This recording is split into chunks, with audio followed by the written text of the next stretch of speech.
Hi everyone, and welcome to English for You. I'm Pat. And I'm Mike.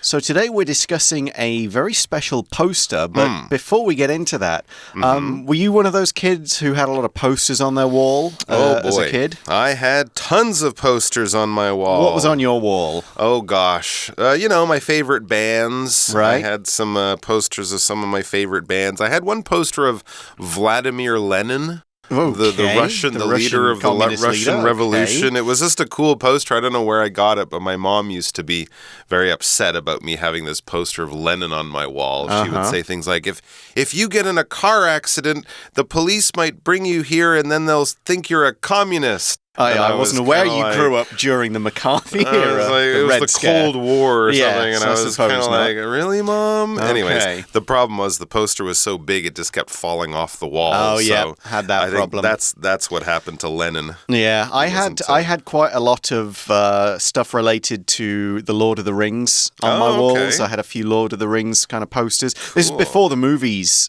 came out, so these were often kind of big art prints that were done of things, stuff by the Alan Lee and John Howe, who later worked on the movie. Okay. I had a few of some favorite football players. I had a few kind of fantasy world maps. Okay. Standard nerdy stuff, really. I kind of miss some of them, but yeah. I kind of look back and go, well, they were kind of fun as a kid, but now they just make your room look a little bit sort of really messy and chaotic. Well, maybe you could find newer versions and put them in a frame or like a painting or a picture. A calendar, yeah, would be good for Lord of the Rings stuff. But what is this poster all about? Let's read through our article and find out what this poster is and what it means. Reading.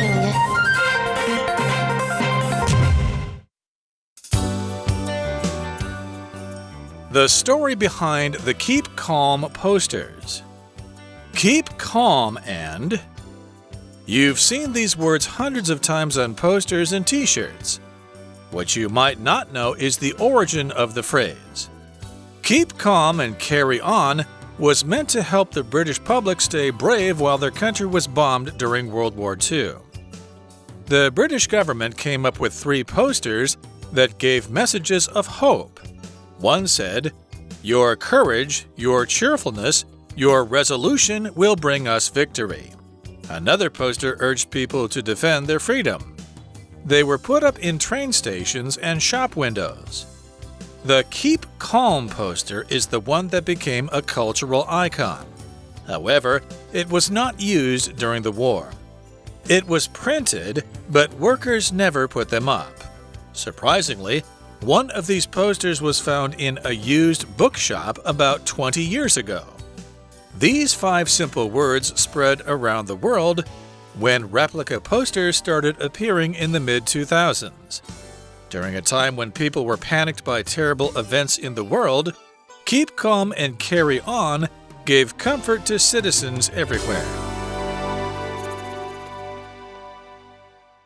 So the article begins with the phrase, keep calm and... ... Before we finish that part of the sentence, we will look at the word calm because it's quite key to what we're talking about here. Calm is an adjective and it describes a person or a state of mind when that person, you feel relaxed, you feel at ease, you're not troubled by what's going on around you. You're kind of keeping a cool head, you're able to make smart decisions and you don't let your emotions take control of you and lead you to be doing or making bad decisions.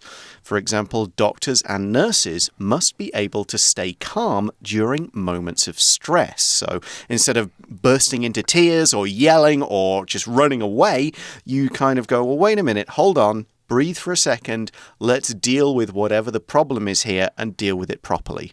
All right, so keep calm and ... Now it says you've seen these words hundreds of times on posters and T-shirts and coffee cups and little notebooks. And online. And all sorts of other places, too. It's true. We've seen these words, keep calm, and we'll find out the rest of it. But yeah, basically it says keep calm and something else. So yeah, we've seen these words hundreds of times on posters and T-shirts. It's a very popular image. It's a very popular slogan.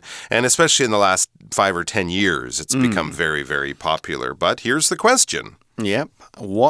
So what you might not know is the origin of the phrase. So where does it come from?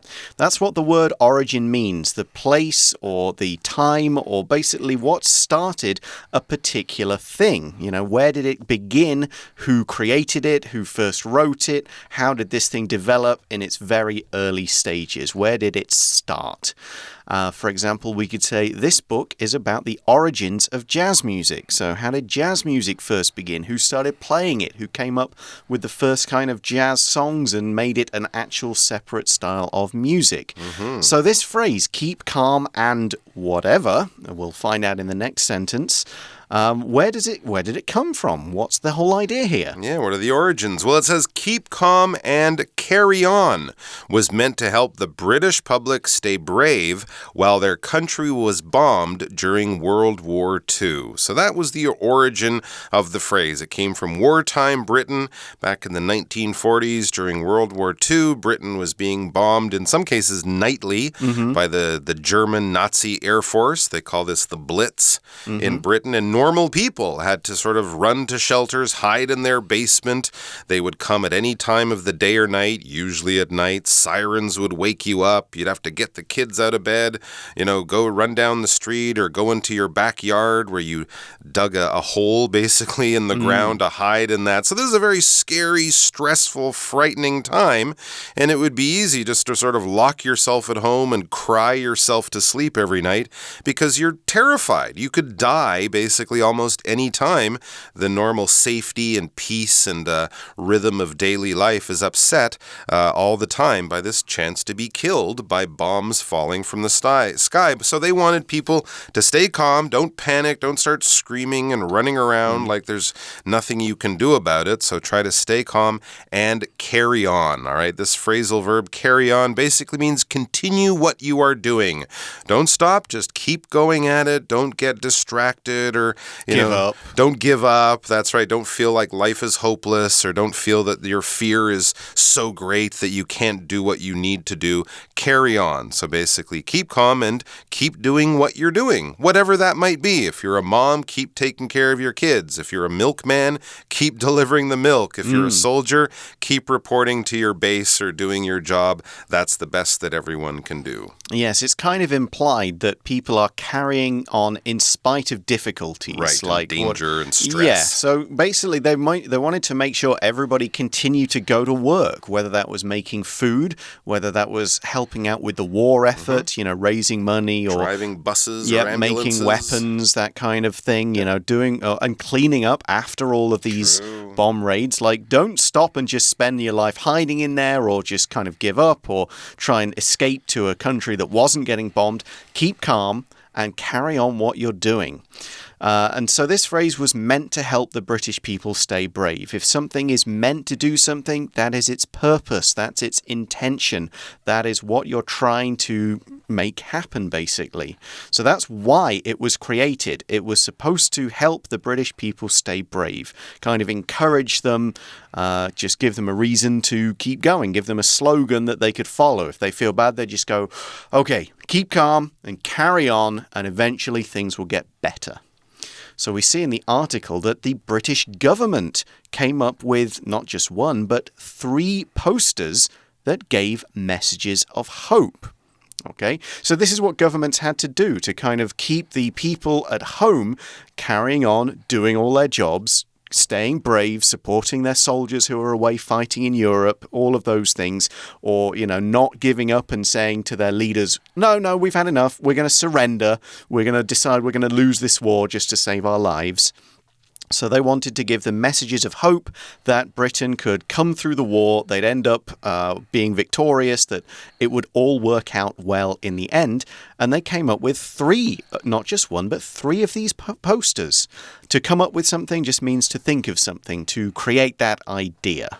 All right, so let's look at the first of the 3 posters. It says, one said, "Your courage, your cheerfulness, your resolution will bring us victory." So these are the sorts of words that a coach might say to a team before a big game to try to build up their spirit and build up their courage. Your courage is like your bravery. You're facing danger. You know it's danger. You understand the danger, but you're not going to run away. You're still going to stay there and do your job.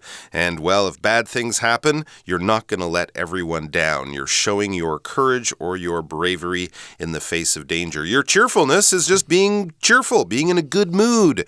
Even when things are bad, you still have a smile and a joke for other people. When we talk about being cheerful, this is the adjective. I'm feeling very cheerful today because tomorrow's the weekend and, I'm going to have a good time with my friends and the weather's nice and it's easy to be in a good mood or to feel cheerful. So your cheerfulness is just being in that kind of good mood, being in that happy state of mind. And cheerfulness, the other thing about it is it kind of, it's contagious. It affects other people. So even if you're feeling blue or down or sad, if the people around you are cheerful, like, come on, it's not so bad, you might end up feeling cheerful yourself. And we also had another good word when trying to encourage people, resolution. Yes, this is the quality of being determined. We could also say resolute. And that means not giving up in the face of danger or difficulty. You're kind of saying, no, I'm not going to give in. I'm not going to stop. I will, as the other poster says, carry on. I'm not going to let all of these difficulties bring me down. So that was one of the posters. What was another one? It says another poster urged people to defend their freedom. Okay, so this is a different kind of idea, but again, helpful when you're trying to get people in the country to focus on the war and be very strong and brave. Trying to get people to defend their freedom or to urge people to defend their freedom. To urge is basically like encourage. You're basically using your strongest words to try to get someone to do something for you, to do something that you believe is right and proper and good. So your teacher might urge you to study hard because there's a big test tomorrow. Your friends might cheer for you. Jayo, Jayo. They're urging you and you're in a running race or a swimming race or a sports event. They're trying to give their emotional spirit to you to make you feel stronger and more powerful and all those other good things. So here the people were being urged to defend their freedom.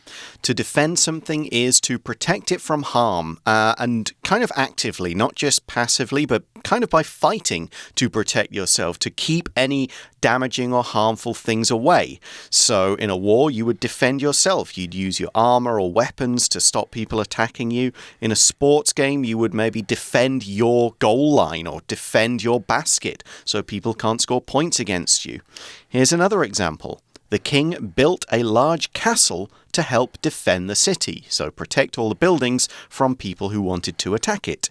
And here, people are defending their freedom. Freedom is basically just being free, living in a country where you are free to do what you want, say what you want, vote how you want, believe, go to whatever church you want, that kind of thing, all right? So it's the type of thing we have here in Taiwan. And Britain, of course, had it back during World War II, and they felt that Nazi Germany, the Hitler and the Nazis were trying to take their freedom away in the same way that people maybe in South Korea might worry that North Korea might try to take their freedom away if they become more powerful or something like that. People in those countries where they do have freedom are often quite unhappy to give up that freedom, and the people who live in countries without so much freedom, they often want to move countries or maybe have their government give them more freedom, more of the ability to control their own lives and not have to do what other more powerful people are always telling them to do. Another way you could could lose your freedom is not just have your country be invaded by another country, but to commit a crime. Yeah, going to jail is another way to lose your freedom in any country. It says after committing a crime, our example sentence, I should say, it says after committing a crime, Jake lost his freedom and was sent to jail for, a few years, depending on the crime. And once he serves his time or spends enough time in jail, they will let him go and he will have his freedom back. Okay, so back to these posters. There are a few different ones. They're all trying to encourage people. And we see in the article that they were put up in train stations and shop windows.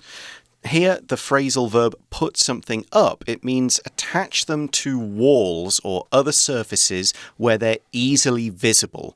So when we talk about put up in this way, we could talk about putting up decorations at Christmas or Chinese New Year, or other times putting up posters on a wall, putting up pictures in a room, putting up lights on streets to kind of bring light and stuff like that. Basically anything where you take it and you attach it to a wall or a roof or a post so that it's visible and everybody can see it. So here, train stations and shop windows are places where a lot of people are going to see these posters and read their encouraging messages.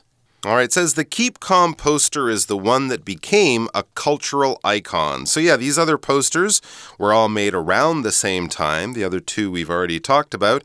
But you can maybe still find them. They might be in a museum somewhere or whatever. But there was this other poster, the Keep Calm and Carry On poster. That's the one that became a cultural icon, basically. That's the one that became famous.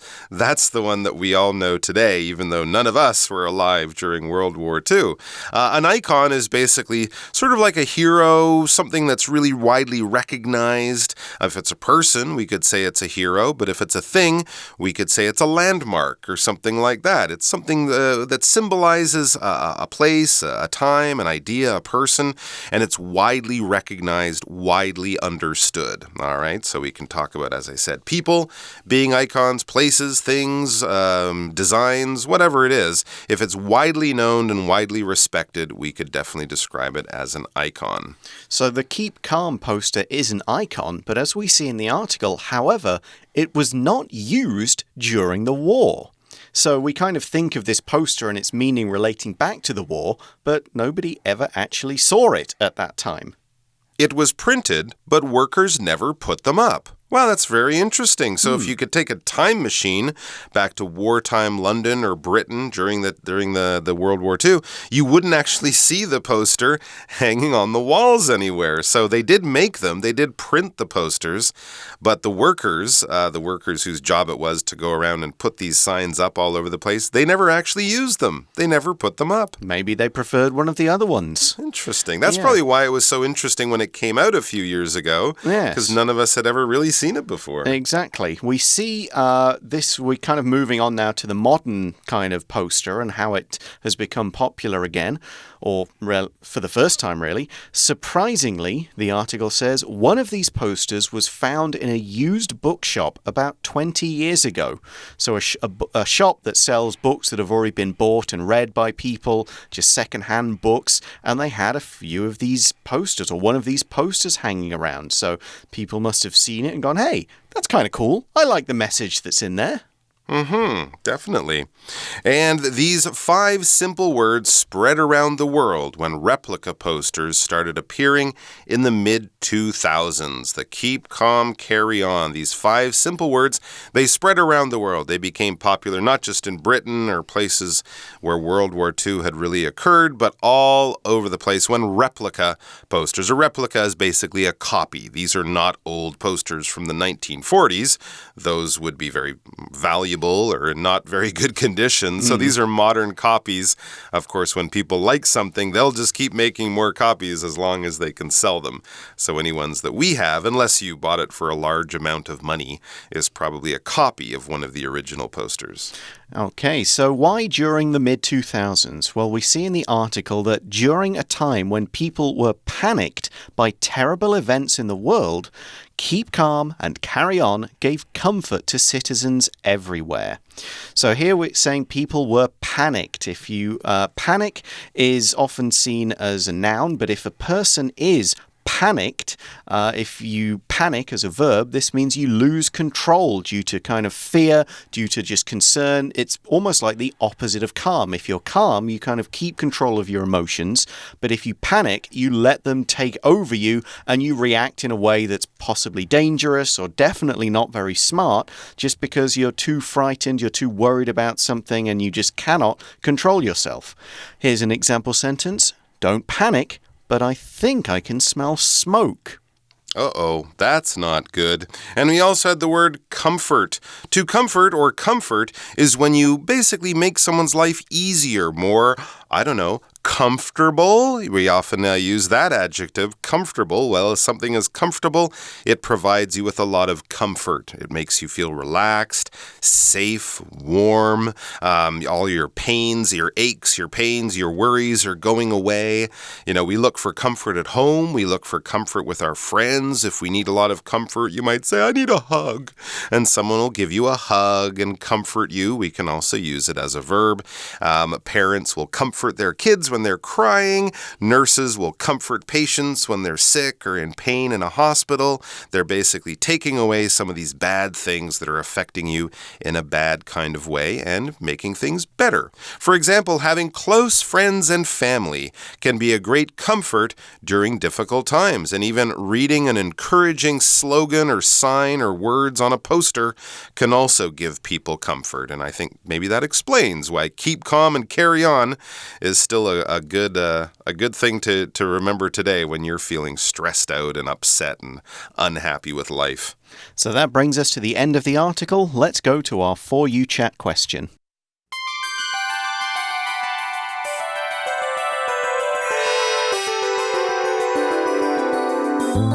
For You Chat.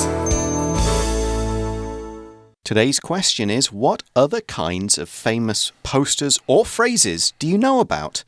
Are there any famous ones in Taiwan?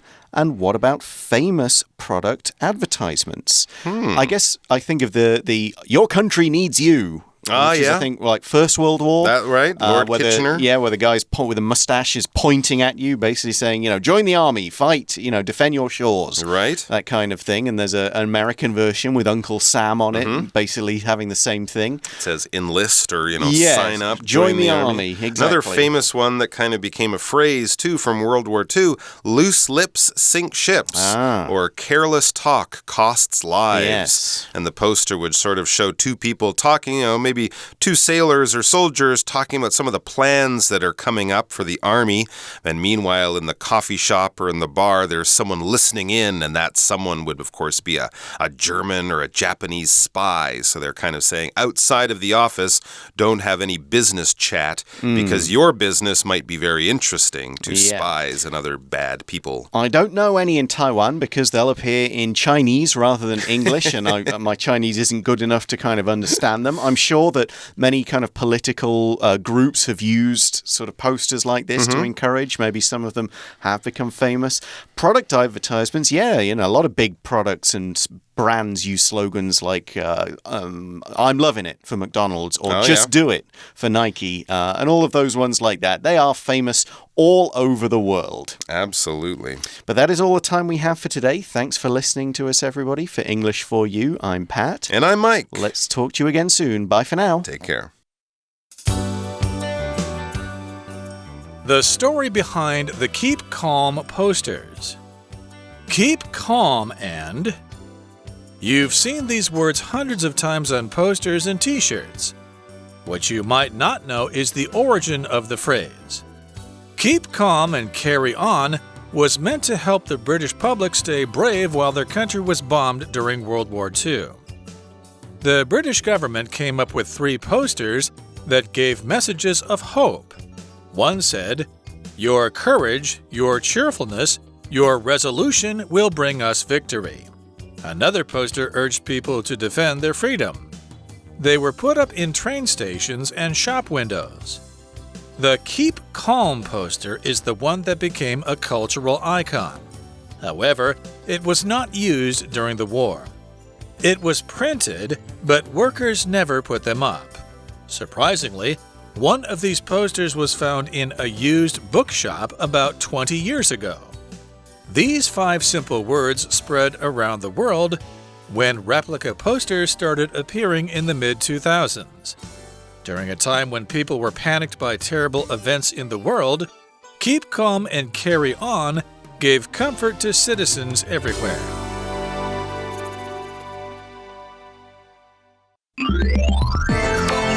Vocabulary Review. Calm. Passengers became worried when the plane shook, but they were calm again once the pilot told them everything was okay. Origin. The internet became widely used in the 1990s, but its origin was in a U.S. university in 1969. Defend. The military was ordered to defend the small island because an enemy country wanted to take it. Freedom. Carol moved away from her parents' house so that she could have more personal freedom. Panic.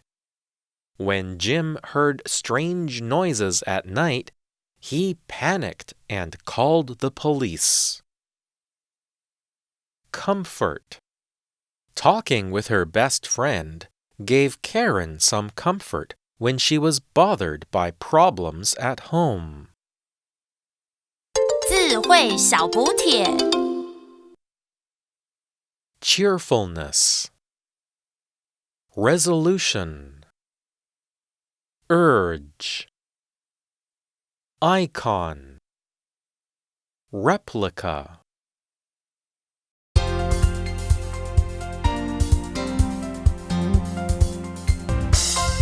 以上节目是由活用空中美语制作，活用空中美语杂志，请洽询全国各大书店。如欲索取试听教材，请来电02-2364-4000 02-2364-4000，或上网查询，网址是 www.english4u.net www.english4u.net